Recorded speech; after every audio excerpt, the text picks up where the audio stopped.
En cada rincón del mundo, existen historias que no han encontrado respuestas. Casos que desafían la lógica, desapariciones sin rastros y crímenes que han quedado en la oscuridad por décadas. Hoy, exploraremos lo inexplicable, lo perturbador, lo que nos deja más preguntas que respuestas. Desde asesinatos sin resolver hasta desapariciones que desafían el entendimiento, cada caso cuenta una historia que sigue esperando ser escrita. ¿Qué pasó realmente? ¿Quiénes estuvieron involucrados? Y lo más importante, ¿por qué? En esta serie, analizaremos los detalles, teorías y pistas que rodean los casos más impactantes de la historia. Bienvenidos a Caminando, el misterio continúa.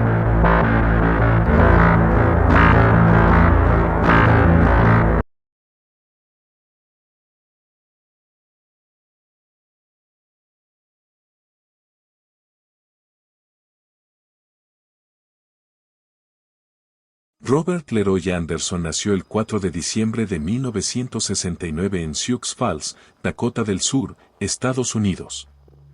Aunque trabajaba en empleos ordinarios y tenía una familia, se casó en diciembre de 1992 y junto a su esposa tuvo 3 hijos entre 1994 y 1995. Lo que le dio 4 hijos en total. Detrás de esa fachada aparentemente normal se escondía un lado profundamente perturbado y violento. A mediados de los años 90, Anderson se convirtió en una figura central de una de las investigaciones criminales más inquietantes en la historia reciente de Dakota del Sur. Entró en la mira de las autoridades por su conexión con la desaparición y eventual asesinato de 2 mujeres, Larissa Dumansky y Piper Streyle. El caso de Larissa Dumansky comenzó el 27 de agosto de 1994. Cuando esta mujer ucraniana de 29 años no regresó a casa después de trabajar en la planta procesadora de carne John Morrell Company en Sioux Falls. Su esposo encontró su auto abandonado con neumáticos desinflados y las llaves en la puerta, lo que provocó una investigación policial inicial que no logró resolver el caso durante años. 2 años después, el 26 de julio de 1996, ocurrió un segundo caso que cambiaría el rumbo de la investigación. Piper Streyle, de 28 años, fue abducida violentamente frente a sus hijos pequeños en su propia casa en Canistota, Dakota del Sur. Testimonios de los niños describieron cómo un hombre armado entró con un arma, forzó la situación y se llevó a su madre en una camioneta negra. La escena dentro de la casa mostraba signos de lucha.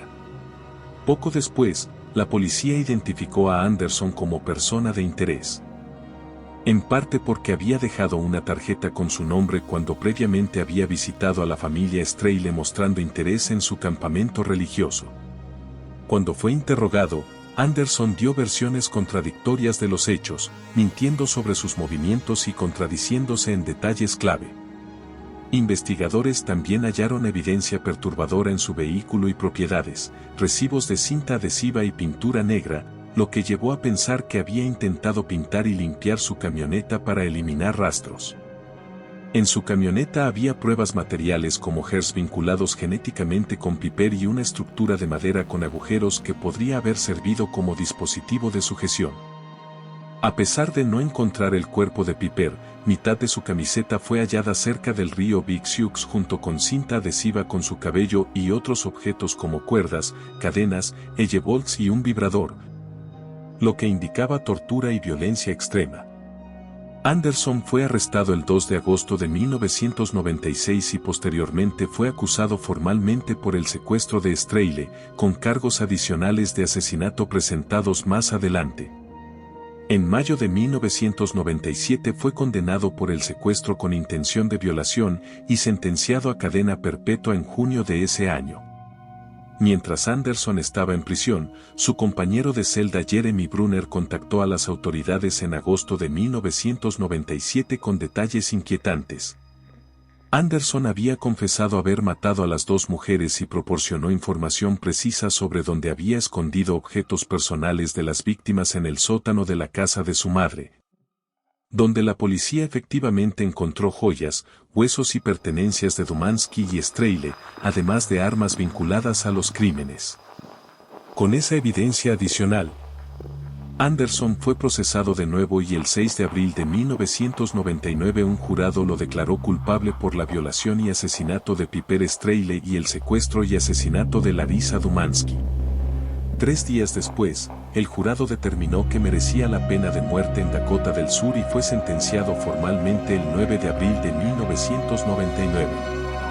Anderson pasó casi 4 años en el corredor de la muerte en la South Dakota State Penitentiary en Sioux Falls, esperando la resolución de recursos de apelación. Sin embargo, el 30 de marzo de 2003 se suicidó por ahorcamiento en una celda de aislamiento, antes de que se completara el resultado de su apelación ante la Corte Suprema de Dakota del Sur. Fue declarado muerto tras intentos fallidos de resucitación y tenía 33 años al morir. Este caso dejó una profunda marca en la historia criminal de Dakota del Sur debido a la violencia de los actos. La forma en que Anderson manipulaba su entorno y la manera en que finalmente fue desenmascarado gracias a confesiones internas y evidencia física cuidadosamente recopilada. A día de hoy 2026, Robert Leroy Anderson no está vivo ni activo de ninguna forma fuera de la historia criminal que cometió en los años 90, su situación actual se puede resumir así. Está muerto desde 2003.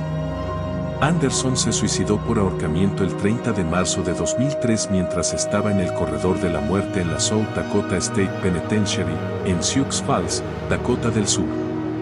Murió mientras esperaba la resolución de sus apelaciones contra la pena de muerte que se le había impuesto por los asesinatos de Larisa Dumansky y Piper Streyle. Su condena quedó firme tras su muerte.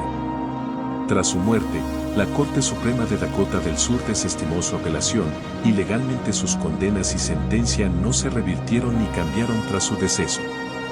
Su caso sigue siendo objeto de análisis y publicaciones, no de actividad criminal.